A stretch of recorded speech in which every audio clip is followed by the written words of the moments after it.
you can't win them all, even when you're the Doctor. This is a character for whom the stakes are always insanely high too, as a loss could mean the destruction of life as we know it, which does put football scores and romantic rejections firmly into perspective, doesn't it? So while it's a rare occurrence, there are several times in the universe when the forces of evil do win the day, and when this happens, it can leave a lasting mark on the Doctor's psyche. I'm Ellie for Who Culture, and these are 10 Doctor Who episodes where evil won. Number 10, The Sound of Drums.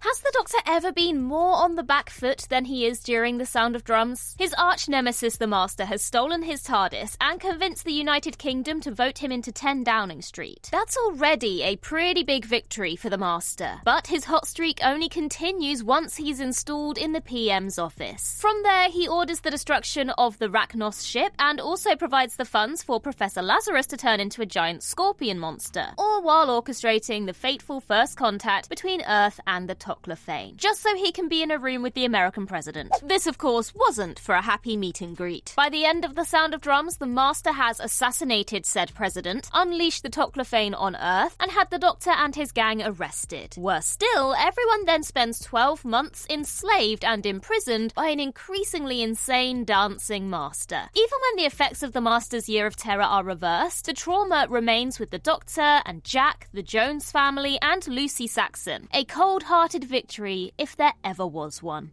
Number 9, Empire of Death.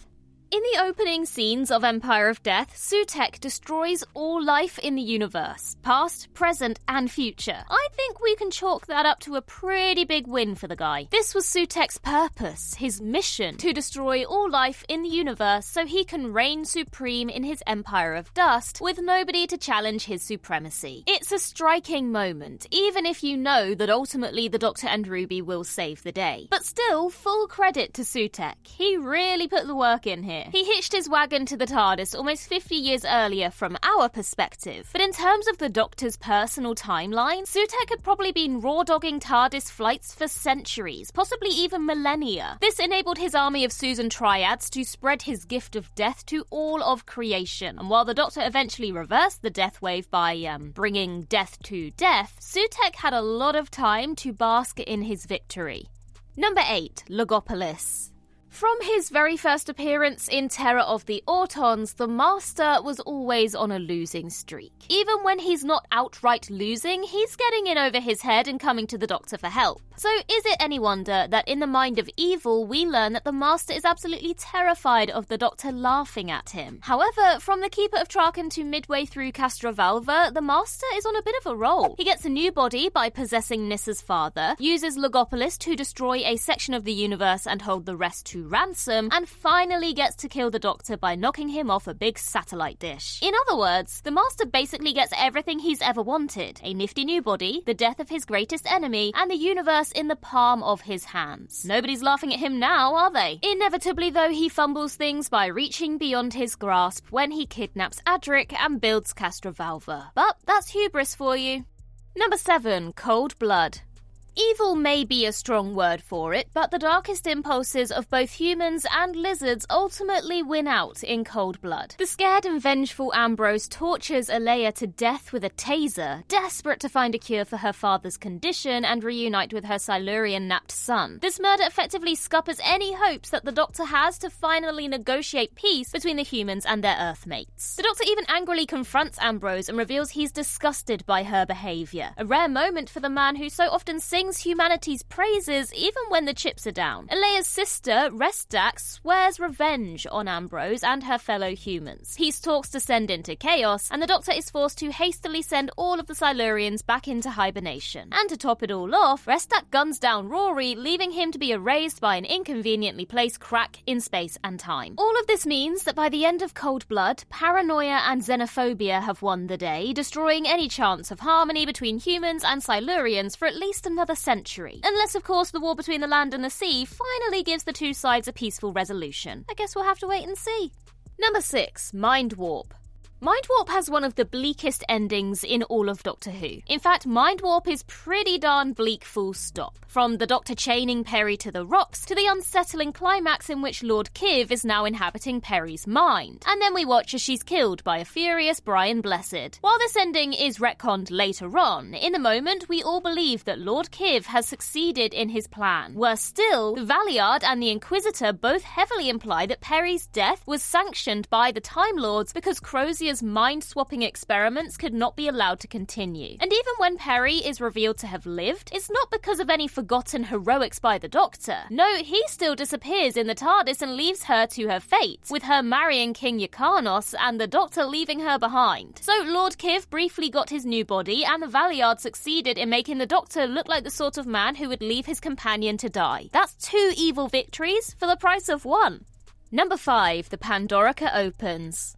The cliffhanger ending to the Pandorica Open sees the Daleks, Cybermen, Sontarans, Autons, Sycorax and the Hoiks all get what they want. The Doctor banged up in prison. And to be fair to them all, this impossible alliance of many Doctor Who villains is brought together by an altruistic desire to stop the Doctor from blowing up the universe. It's hard not to imagine that there must have been a slight feeling of satisfaction that they'd all finally trapped the Doctor, even in the most emotionless of cyber hearts. The only problem is that they don't have long to enjoy their victory before all the stars go out and they're reduced to stone relics in a dying timeline. That's because the Alliance accidentally gave the Silence exactly what they wanted by removing the Doctor from the picture while they blow up the TARDIS. This sets in motion a chain of events that has the Doctor sacrifice his life to reboot the universe, removing him from reality altogether. So the Silence are the true victors of the Pandorica Opens, setting up elaborate traps within traps for the Doctor in a desperate desire to put an end to the Time Lord before he can reignite the Time War in the skies above Trenzalore. It just goes to show that even the most evil of villains believes that what they're doing is good. Number 4, Midnight. The Midnight entity may have been ejected back into the diamond-crusted surface of the planet, but its actions take a heavy toll on the 10th Doctor and the surviving tourists. Partway into the episode, the chummy atmosphere cultivated by the Doctor at the start has completely collapsed under the weight of fear and paranoia. While the rest of the passengers turn on the Doctor, it's up to the hostess to grab Sky's body and eject them both out the airlock, saving the rest of the shuttle from murdering the Doctor and descending further into madness. While the hostess's death is tragic, we know that the Doctor can't always save everyone. So why does this feel like such a crushing defeat? Well, it's because of how the Midnight entity makes everyone on that bus complicit in the hostess's death. They all played into its hands, becoming paranoid and pointing fingers, and not even the Doctor could reason with them, partly because the entity also stripped away his voice. And without a voice, without the ability to make all those inspiring speeches or witty quips, what is the Doctor, really? Number 3, the Doctor falls.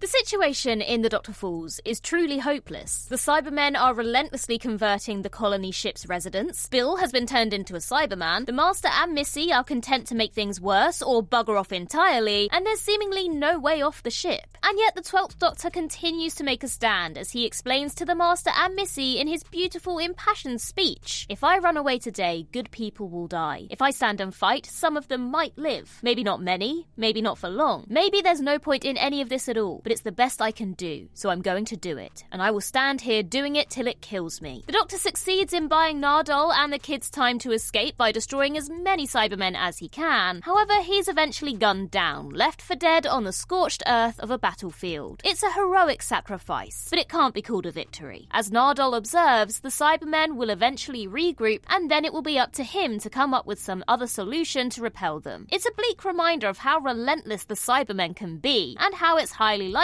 that they'll eventually win in the end. Number 2, the Caves of Androzani. The Caves of Androzani proves that when evil wins, nobody does. The final adventure for the 5th Doctor doesn't have a single sympathetic character in it beyond him and Peri. There's Stotz and the grizzled gunrunners, malevolent corporate player Morgus, no-nonsense General Chellack, and the embittered and obsessive Sharaz Jek. And all of these men get small victories throughout the story. Morgus and Stotz profit from both sides of the conflict between Chellack and Jek, as they're in charge of Chellack and supplying arms to Jek. Dalek. Morgus also attempts a corporate takeover of his own government by assassinating the president of Androzani. General Chelak then launches a valiant effort to kill Sharaz-Jek and his forces, and while he destroys most of them, he and his soldiers are killed in the conflict. Sharaz-Jek also finally gets to kill his hated rival Morgus, but eventually succumbs to a gunshot wound delivered by Stotz. The bleak climax of the Caves of Androzani proves the old adage that those who seek revenge ought to dig 2 graves. Or in the case of this story, enough graves for the majority of the cast. Number 1. Victory of the Daleks.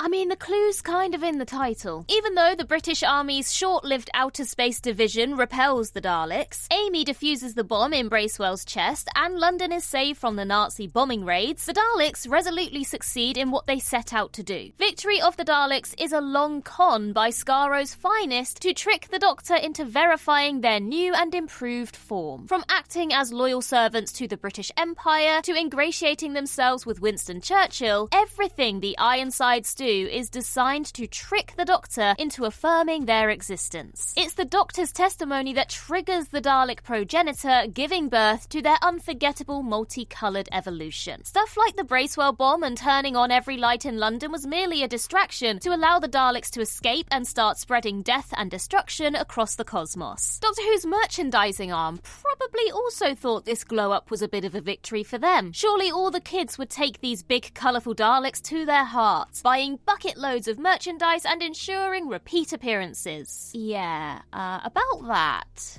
And that concludes our list. But for more monumental moments from across the Whoniverse, why not check out 10 moments that changed Doctor Who forever? In the meantime, I've been Ellie for Who Culture, and in the words of River Song herself, goodbye, sweeties.